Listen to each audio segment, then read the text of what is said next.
In Sharm el-Sheikh, world leaders gather for a pivotal Middle East peace summit, co-hosted by President Trump and President el-Sisi. The urgent goal: transform the fragile Gaza ceasefire into lasting peace after years of devastating conflict. Over 20 leaders, including those from Turkey, Jordan, Britain, Germany, France, and Italy, join top UN and EU officials, signaling a rare global consensus.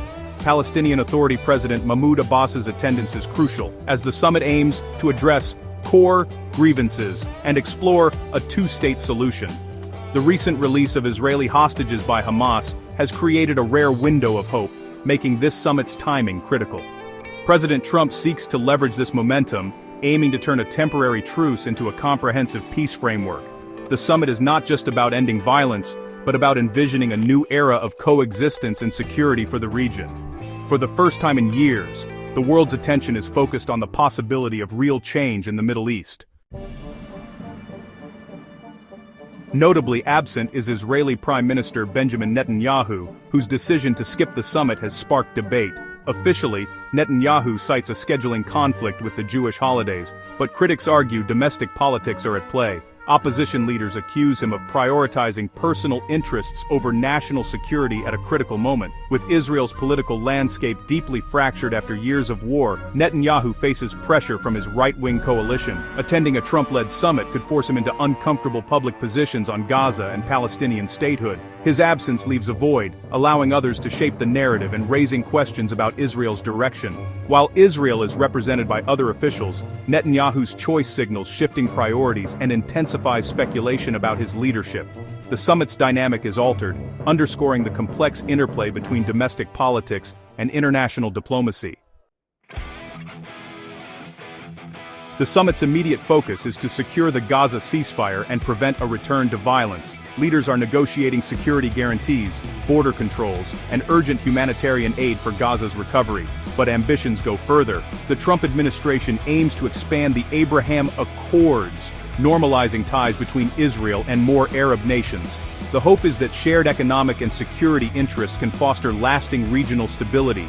The summit brings together both new Arab partners and nations, yet to normalize relations with Israel, exploring tangible projects for cooperation. European and UN involvement is vital for reconstruction and lending legitimacy to new agreements. The goal, not just to end one war, but to lay the groundwork for a new cooperative Middle East order. The stakes are high. Success here could reshape the region's future.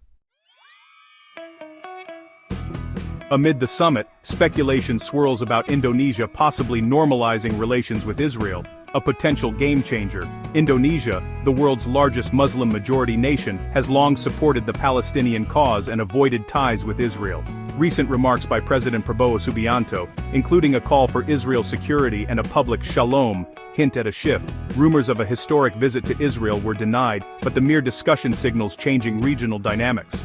For Israel, normalization with Indonesia would be a strategic breakthrough. For Indonesia, it could open new economic and security opportunities. The conversation reflects a broader trend. National interests are starting to outweigh old ideological divides.